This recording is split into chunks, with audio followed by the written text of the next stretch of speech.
It's only been a month since Uncle Ben had been killed, but in some way, his uncle's death was what pushed Peter Parker into the superhero game. He was only 15, had no clue what he was doing. Aunt May and Peter hadn't really talked about how devastated they were by Uncle Ben's passing. May was angry, lashed out due to her husband's death, and also by Peter's condition, as every day he came home late with a bruised face, and Peter couldn't blame her, so he continued his superheroic career. And that time, he had been scouring the city for hours, searching for Harry Osborn, who had been kidnapped by Niels Van Adder, the Proto-Goblin, a research assistant to Norman Osborn. As before becoming the evil Green Goblin, Norman used the Goblin formula on Niels and turned him into a Red Proto-Goblin. At that time, Peter didn't know Harry, and the Red Monster kidnapped Harry as he was recruited by Harry's mother, who was supposed to be dead, and he gave him to her, hoping that she could cure her disease. Peter became desperate. He couldn't sleep, haunted by that burglar who killed his uncle. So in rage and anger, he wasn't able to pull his punches. With every blow, Peter was delivering a lethal damage to all the robbers in his city.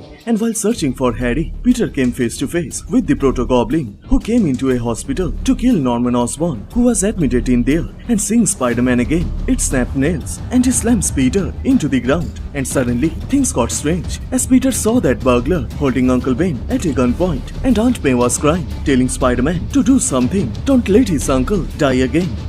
Welcome to Comicstube YouTube channel. In today's video, we will review the final chapter of Spider-Man, Shadow of the Green Goblin. You can get the previous part on this playlist. So if you guys are new here, please subscribe and turn on all the notifications to never miss any future uploads. Please like, comment and share. All the text and images are owned by its respected company. You can support them by purchasing it digitally or from any offline stores. The issue opens up with a flashback of current Peter Parker, who is narrating his early days as Spider-Man. And right after confronting the Proto-Goblin, Peter sees the horrifying scene, reliving the worst tragedy of his life. It has been a month since Ben Parker was murdered by that burglar, so how could he possibly be alive? And how did Peter suddenly find himself in their living room? In this moment, there is no time for questions. He has to save his uncle. But no matter how hard he tries to get up, Peter cannot move. All he can do is to watch his uncle getting killed again by that burglar.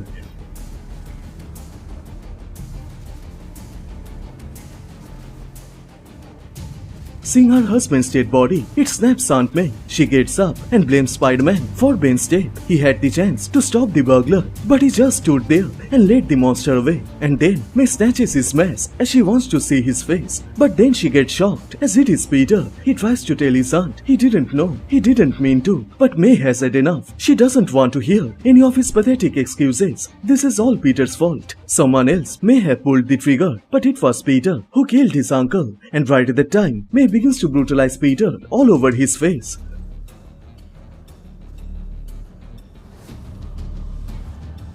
With every blows, more guilt, more shame come roaring to the surface. But even it is happening, Peter feels something is terribly wrong. This isn't real. And then Peter comes to his sense and sees the degenerative body of the Proto-Goblin. He is mutating, and because of that, Peter was hallucinating. But Peter's suffering was nothing compared to the Proto-Goblins. Niels became a guinea pig for Osborn's biogenetic formula, but it was unstable, tearing Niels apart from the inside out. He lost his family, his humanity, and now he is in danger of losing his life. The current Peter is thinking that if only he had known the truth back then, if only he hadn't seen Niels as some kind of monster, maybe he could have helped him. If he had known the truth about Osborn, he could have stopped him and saved them all from a lifetime of suffering. Peter lived with a lifetime of regrets, a mountain of guilt, but he has made a peace with it. But Norman never did. The demon of his tortured childhood, the goblins that haunted his nights, were always with him. If Peter stopped Norman then, maybe he was able to save his love, Gwen Stacy. That time, Peter didn't know Gwen, and her mother was admitted in the hospital, fighting cancer. Gwen's father, Captain George Stacy, had spent his entire life dealing with the darkest, ugliest aspects of human nature. He faced it all with bravery and compassion, but losing his wife to cancer, he is falling apart.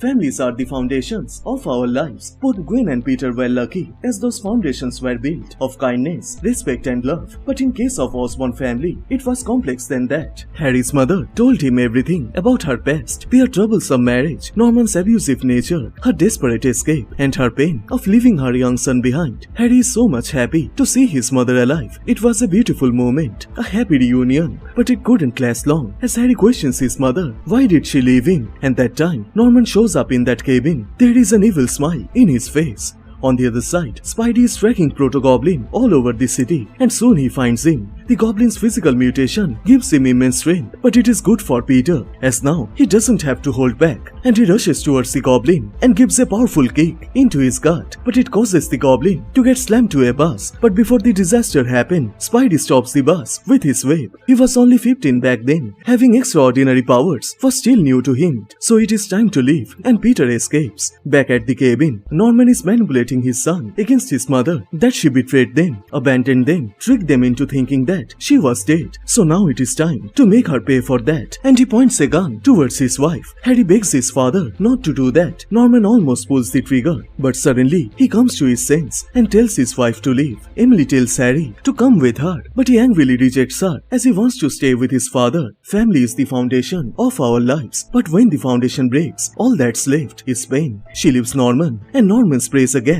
on his son to forget everything, that his mother is alive, and make sure she was never here. But while Emily is on her way, she is confronted by Proto-Goblin. She tells him to kill Norman. He is at the cabin, but Goblin rejects that. He is not a murderer. He only wants the antidote so he can meet with his family again. But Emily says she can't. She lied to him. There is no cure, and it snaps Proto-Goblin. He gets angry that he is not able to live without his family, and he proceeds to kill her. But right at the time, Spider-Man shows up. He doesn't know who Emily is, but Neil's condition is becoming worse, and it breaks Peter's heart. He runs into the jungle.